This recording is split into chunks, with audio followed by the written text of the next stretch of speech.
Up next on Parks Wreck and Roll, the 100-mile challenge kickoff, PopUp in Montgomery Parks, and a visit with a master decoy carver.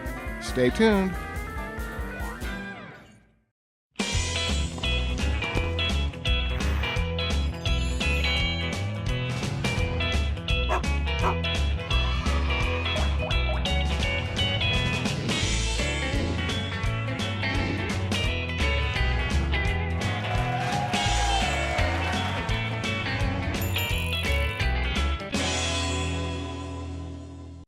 Welcome to another episode of Parks Wreck and Roll.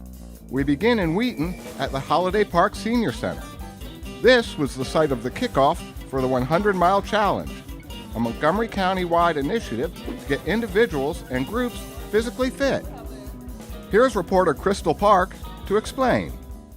We all do it. We make resolutions at the beginning of the year to lose weight or get healthy, but too often we fall off that wagon before the year's even over. Well, the Department of Recreation is helping us move more with their Move More Montgomery initiative, and they're challenging us to do 100 miles in 100 days. It's a lot harder to quit your fitness goals when you have a supportive group to encourage you to keep going.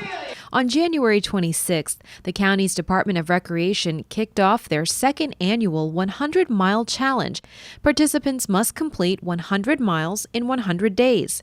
The campaign finishes on May 5th. We're hoping that entire families come out, again, of all ages and abilities. We're even encouraging families' pets to get involved. It's part of the whole Move More Montgomery initiative. So the idea is to get people out individually in their communities, moving more and doing anything. The goal is to complete 100 miles. You can walk, run, swim, or do any continuous physical activity for 20 minutes to make up a mile. The idea is to just move and keep moving for 100 days. To further motivate participants, there are several prizes up for grabs. We give them prizes every week. So we randomly draw a prize.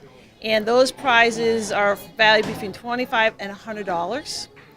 And the key is they have to complete the challenge to collect the prize at the end. The program also focuses on nutritional education to help people make educated food choices to help them lose weight and get healthier. Participants taste tested healthy snacks and could even calculate their body fat percentage. I want to eat more consciously, besides I guess I eat okay, but I want to improve. Council member and Health and Human Services Chair George Leventhal is also participating in the challenge and is excited to get started. Campaigns like this are important. It's important that people adopt personal goals, and so we want Montgomery County to be the healthiest county in the United States. Motivational speakers Nikki and Bob Lowry kicked off the program with testimonials about their own fitness journeys.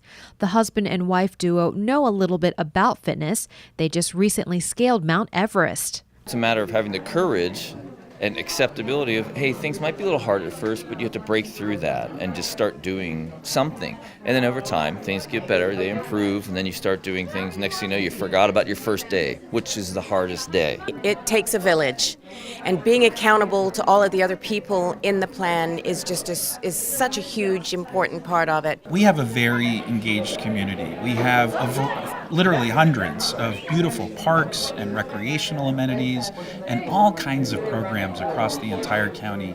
And I think the county as a whole really embraces health and wellness, and we try to teach it and promote it from a very young age, both through our school system, but also we want to make sure that this is an age-friendly community as well. I like this challenge, 100 miles in 100 days. That sounds pretty good to me. I think I can handle that.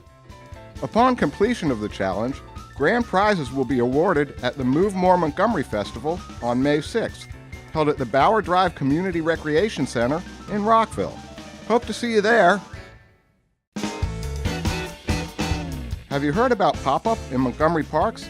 This is a new initiative by the Montgomery County Department of Parks to attract more people to parks, especially urban parks. Let's find out more. PopUp at Montgomery Parks is a series of events that Montgomery Parks is offering for the residents and visitors, where we bring out things like the rock wall, we have a mobile pump track, we also have giant games that go around, so we have events that are drawing people into our parks.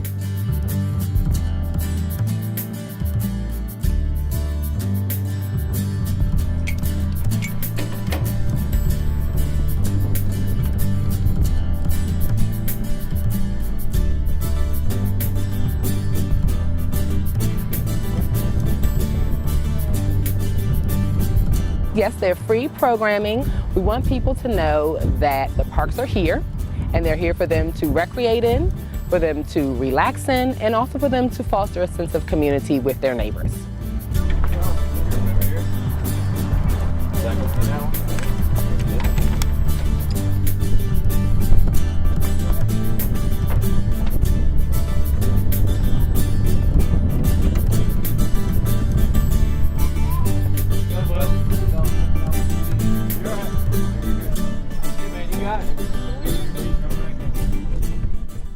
We have the pump track and we bring bikes and helmets, so if you don't have a bike or if you don't have a helmet and you still want to use the pump track, we do have the ability. You can show up when we're there with the bikes and the helmet.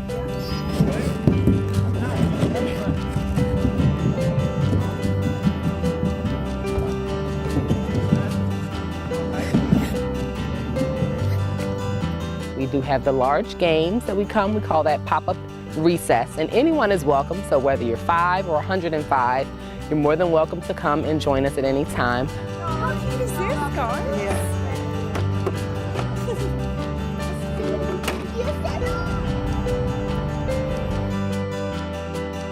We've had some cozy community days where we set up a fire pit and we have s'more kits.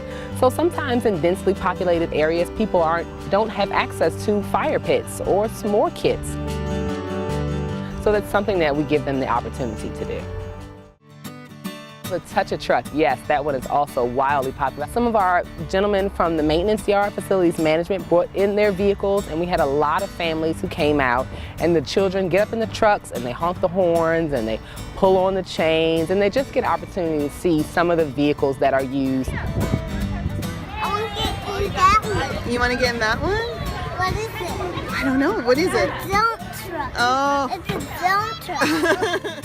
So tree climbing is when the arborists rope up the trees and they allow anyone to be hoisted up or climb up into the tree. So it's much like rock climbing, but you're scaling a tree with ropes and pulleys.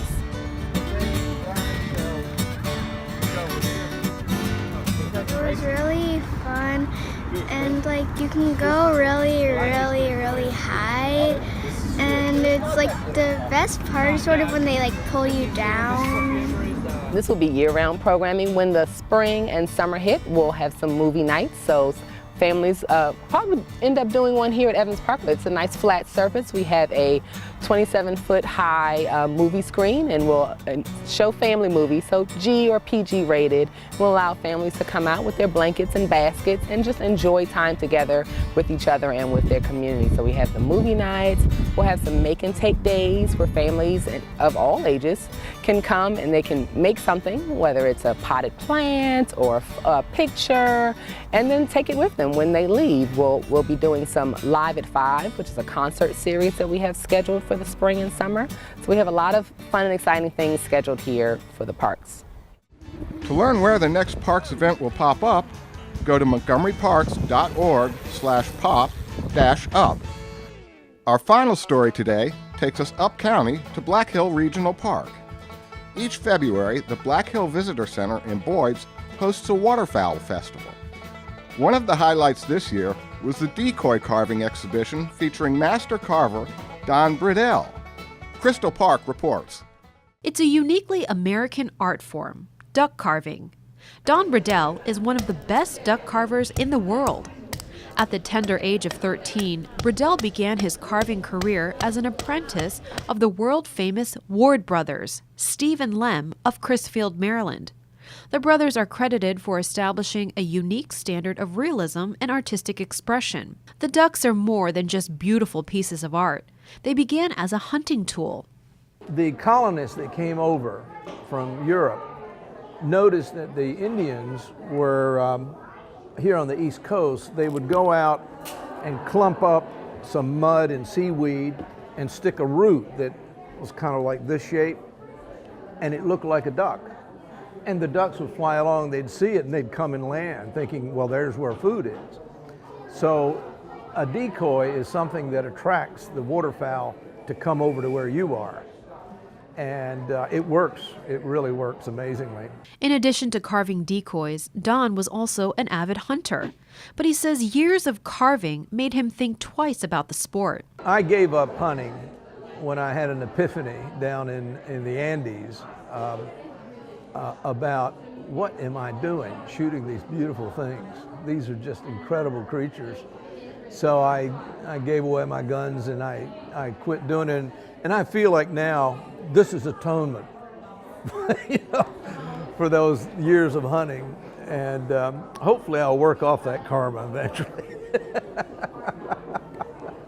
Briddell's work has even been featured in the Smithsonian. Each of his pieces are carved and painted by Briddell himself. Almost never do I go start to finish on a bird. Usually I have a couple of dozen pieces in progress. So I'll work an hour here and an hour on there. It keeps it interesting. But if you added up the time, there's probably 2 solid months of work in that one piece, mostly in the painting. This carving I can do in my sleep. I've done it so many times, so I can think about other things. In fact, he's been thinking about field theory and physics? At this point, I'm easing off on the bird carving and picking up work I was doing in college on field theory and physics. So I've continued working with that all these years, and now I'm writing a book on the results of that research. Briddell continues to carve, however, and estimates there are about 100 full-time professionals and another 5,000 amateur duck carvers in America. He's been around long enough to see the rise and fall of this American art form. In the first early shows, no matter what I put on the table and almost whatever price I put on it, it was gone. Now the major collectors have got their work. So it's definitely over its peak in terms of urgency, but there's still a lot of people doing it. Duck carving is one of those things that gets passed on from one generation to the next. However, Briddell thinks his talent may stop with him. My son, when he was 13, came out to the shop one day and says, Don, he calls me Don, he says, I've got to talk to you. And I thought, oh my God, what has he done? I was expecting the worst. And he says, I don't know how to say this to you, but I'm not going to be a duck carver. I said, thank goodness. To find out more about programs at Black Hill Visitor Center or other nature centers in Montgomery Parks, go to montgomeryparks.org/nature_centers. Well, that's it for today's show. Thanks for watching.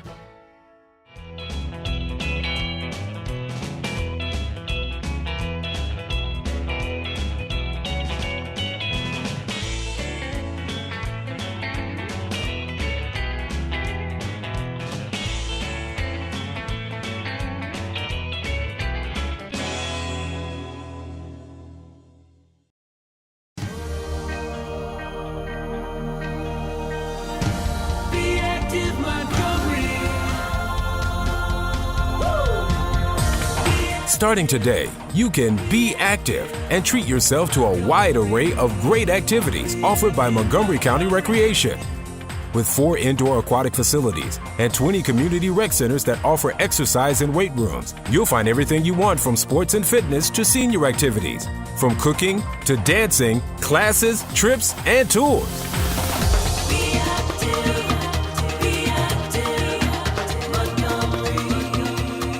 Yes, starting today, you can work toward a healthier lifestyle.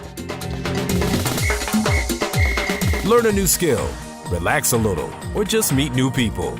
Visit our website to see all the exciting programs, activities, and classes available to you. And here's your chance to save money and help the environment. Bring your reusable bag when you shop and you'll save 5 cents for every store bag you don't need. Retailers in Montgomery County charge 5 cents for the plastic or paper bags they provide. Why? Because plastic bags are the biggest single source of stream and waterway litter, causing pollution and flooding. And every year, Montgomery County spends $3 million on cleanup. So do yourself and the environment a favor. Bring your reusable bag when you shop. You'll fight litter and keep the change.